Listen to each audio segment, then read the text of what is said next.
নির্বাচনের রোডম্যাপ ঘোষণা নিয়ে নানা রকম সমালোচনা, অসন্তুষ্টির পর এবার নতুন করে আরও একটি বিষয় যুক্ত হয়েছে। সেটি হলো আগামী জাতীয় নির্বাচনে আওয়ামী লীগ অংশগ্রহণ করতে পারবে কি পারবে না। ভারতীয় গণমাধ্যম দ্য হিন্দুকে দেয়া এক সাক্ষাৎকারে প্রধান উপদেষ্টা ডক্টর মোহাম্মদ ইউনূসের একটি বক্তব্যকে কেন্দ্র করে নতুন করে রাজনৈতিক মহল সহ সর্বত্র শোরগোল শুরু হয়েছে। প্রধান উপদেষ্টা ভারতীয় গণমাধ্যম হিন্দুকে দেয়া সাক্ষাৎকারে একরকম ক্লিয়ার বলেই দিয়েছেন যে বিএনপি চায় কোনো দল যাতে নির্বাচনে বাইরে না থাকে। তো বিএনপির মতো একটি বড় দল চাইলে আমি না করার কে? অতএব আগামী জাতীয় নির্বাচনে আওয়ামী লীগ অংশ নিতে পারবে। আমি প্রধান উপদেষ্টার এই সংক্রান্ত বক্তব্যটার হুবহু একটু আপনাদের পড়ে শোনাচ্ছি। প্রধান উপদেষ্টা হিন্দুকে দেয়া ওই সাক্ষাৎকারে বলেন, আমরা রাজনৈতিক দলের বিষয়ে সিদ্ধান্ত নিতে চাইনি, বিএনপি এটা করেছে। বলেছে সব রাজনৈতিক দল অবশ্যই নির্বাচনে প্রতিদ্বন্দ্বিতা করবে, সুতরাং তারা ইতিমধ্যে রায় দিয়ে দিয়েছে। আমরা দেশের একটি প্রধান দলের মতামতকে উপেক্ষা করব না। এখন বিএনপির এই অবস্থান জানার পরে প্রধান উপদেষ্টার কাছ থেকে বৈষম্য বিরোধী ছাত্র আন্দোলনের নেতারা তারা প্রচণ্ড সংক্ষুব্ধ হয়েছে। কালকে থেকে দেখছিলাম সামাজিক যোগাযোগ মাধ্যম তাদের নানা রকম মন্তব্য। দৈনিক সমকাল পত্রিকায় তাদের কয়েকটি মন্তব্য দেখলাম তারা সেখানে খুবই সংক্ষুব্ধ। আমি একটু কোট করতে পারি। বৈষম্য বিরোধী ছাত্র আন্দোলনের অন্যতম সমন্বয়ক হাসনাত আবদুল্লাহ মানে আহ্বায়ক উনি বলেছেন আওয়ামী লীগ পুনর্বাসনে যারা উদ্যোগ নেবে তাদের ইতিহাস গণশত্রু হিসাবে চিহ্নিত করবে। সার্জিস আলম বলেছেন গণহত্যার বিচারের আগে আওয়ামী লীগকে নির্বাচনে অংশ নিতে দেব না, ক্লিয়ার। আর সামান্তা শারমিন উনি বলেছেন যে বিচারের আগে আওয়ামী লীগকে ভোটে আনার কথা বলা অপরাধ। তাহলে কি হলো? বেশ পরিস্থিতি জটিল হয়ে গেল। এখন শুধু এখানেই শেষ নয়, সমকাল পত্রিকার পক্ষ থেকে এ বিষয়ে বক্তব্য নেওয়া হয়েছে বিএনপির মহাসচিব ফখরুল ইসলাম আলমগীরের। তিনি আবার পুরোপুরি অস্বীকার করেছেন যে আমরা একথা বলিনি। তিনি কি বলেছেন আমি সেটি আপনাদের পড়ে শোনাই। এ বিষয়ে ফখরুল ইসলাম আলমগীর বলেন, নির্বাচনে আওয়ামী লীগের অংশগ্রহণ নিয়ে বিএনপিকে জড়িয়ে প্রধান উপদেষ্টার বক্তব্য ঠিক নয়। বিএনপি কখনোই আওয়ামী লীগকে নির্বাচনে অংশ নেওয়ার সুযোগ দিতে সুপারিশ কিংবা প্রস্তাব দেয়নি। তাহলে এখন প্রশ্ন হলো কার কথা সত্য? স্বভাবতই প্রশ্ন আসবে না। একজন হলেন অন্তর্বর্তীকালীন সরকারের প্রধান ডক্টর মোহাম্মদ প্রফেসর ইউনূস, আরেকজন হলেন বিএনপির মহাসচিব ফখরুল ইসলাম আলমগীর।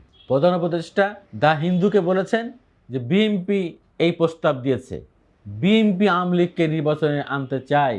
এখন আবার ফখরুল ইসলাম আলমগীর পুরোপুরি অস্বীকার করছে যে না, তারা এমন প্রস্তাব দেননি, এ বিষয়ে কোনো কথা বলেননি। তাহলে আসলে আগামী জাতীয় নির্বাচনে কি হবে? আওয়ামী লীগ কি অংশ নিতে পারবে? একটা ত্রিসংকুশ অবস্থার মধ্যে কিন্তু আমরা চলে গিয়েছি।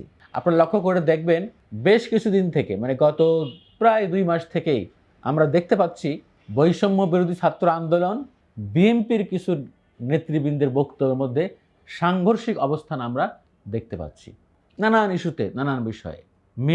সরকারের মেয়াদ নিয়ে তারা বলেছে ক্লিয়ার, আগে সংস্কার পরে নির্বাচন, সংস্কারের পরে নির্বাচন হবে। বিএনপি আবার বলেছে যে না, ওই যৌক্তিক সময়ের মধ্যে নির্বাচন দিতে হবে, সব সংস্কার করা এই সরকারের কাজ না, এই সরকার অনির্বাচিত সরকার, এই সরকার যত বেশি থাকবে তত নানান রকম ঝুঁকি বাড়বে। কেউ কেউ বলেছেন অবিলম্বে নির্বাচন দিতে হবে। তারা বিএনপির পক্ষ থেকে দ্রুত একটি নির্বাচনী রোডম্যাপ তারা চায়, বিশেষ করে কোন মাসে কবে ইলেকশন হবে সেটি শুনতে চায়। সর্বশেষ প্রধান উপদেষ্টা জাতির উদ্দেশ্যে দেওয়া ভাষণে নির্বাচনের সুনির্দিষ্ট রোডম্যাপ ঘোষণা না করায় বিএনপির পক্ষ থেকে উষ্মা প্রকাশ করা হয়। রীতিমতো বিএনপির মহাসচিব ফখরুল ইসলাম আলমগীর বলেছেন এটি হতাশাজনক, দুঃখজনক যে প্রধান উপদেষ্টার কাছ থেকে এই বক্তব্য না আসা। যেই মুহূর্তে ভারতে পালিয়ে থাকা অবস্থায় শেখ হাসিনা নানা রকম ফোন কল রেকর্ড ফাঁস করে তার দলের নেতা কর্মীদেরকে রাস্তায় নামার জন্য, এই সরকারের বিরুদ্ধে বক্তব্য দেওয়ার জন্য, ঐক্যবদ্ধ হওয়ার জন্য, জনমত গড়ে তোলার জন্য উনি উস্কানি দিচ্ছেন, নির্দেশ দিচ্ছেন, সেই মুহূর্তে আওয়ামী লীগকে নির্বাচনে আনা না আনা নিয়ে এই যে একটা দ্বৈত রথ তৈরি হলো, এবং সর্বশেষ যে প্রধান উপদেষ্টার হিন্দুকে দেওয়া সাক্ষাৎকার যেটি বললেন, এখন তো বিএনপি বলছেন যেটা বলেন নাই, এবং আমাদের বৈষম্য বিরোধী ছাত্র আন্দোলনের নেতারা বলছেন যে কোনো অবস্থাতেই বিচারের আগে এই ফ্যাসিস্ট আওয়ামী লীগ সরকারকে নির্বাচন করতে দেওয়া হবে না, ওদের নির্বাচনে আনার কথা বলাটাই অপরাধ। তাই এখন কী হবে? একটা সংকটময়, গভীর সংকটময় অবস্থা পার করছে ডক্টর মোহাম্মদ ইউনূসের সরকার। পানিটা বেশ ঘোলাটাই হলো, এখন এটি নিয়ে বেশ পোস্টমর্টম হবে। এখন আমার দেখার পালা যে কবে, কোথায়, কখন, কোন সাক্ষাৎকারে বিএনপি প্রধান উপদেষ্টাকে বলেছিলেন যে আমরা চাই সব দলকে নির্বাচনে আনা হোক, ইভেন আওয়ামী লীগ। নিশ্চয়ই প্রধান উপদেষ্টার প্রেস সচিব শফিকুল আলম উনি অবশ্যই এটি বলবেন, ব্যাখ্যা দিবেন। আমাদের ধারণা উনি ব্যাখ্যাটা দিবেন খুব শীঘ্রই, হয়তো আজকে আমরা ব্যাখ্যা পেয়ে যেতে পারি। না বিচারের আগে আওয়ামী লীগ রাজনীতি করতে পারবে না পারবে না, এটি এখন দেখার বিষয়। তবে আমি বলতে চাই, আমরা এই ধরনের কথা বলে এক ধরনের প্রভোগ করতে চাই না। দেশটা আমাদের সবার। আমরা এই দেশে শান্তি, সংহতি, সুশৃঙ্খলা চাই, সাম্যের, মানবতার রাজনীতি চাই। আমরা চাই অতীতে যে দুঃশাসন হয়েছে, অতীতে যে অন্যায় জুলুম হয়েছে, সেটি আর না হোক। অতীতের অন্যায় জাস্টিফাই করার জন্য নতুন করে আর কোনো অন্যায় জুলুম করা যাবে না। আওয়ামী লীগ যে ভুল করেছে, সেই ভুল আমরা চাই না যে বর্তমান সরকার করুক এবং বিএনপি সহ আর কোনো দল করুক। আমরা নতুন বাংলাদেশ চাই, যেই বাংলাদেশে যারা অপরাধী, যারা ফ্যাসিস্ট সরকারের দোসর, যারা খুনি, যারা অপহরণকারী, যারা গুম খুনের হোতা, যারা অর্থ পাচারকারী হোতা, তাদের শাস্তি হতেই হবে, এবং সবার জন্য একটি সুন্দর বাংলাদেশ রচনা করতে সবাইকে ঐক্যবদ্ধ থাকতে হবে। এই আশাবাদ ব্যক্ত করে আজকের মতো এখানে শেষ করছি। আল্লাহ হাফেজ।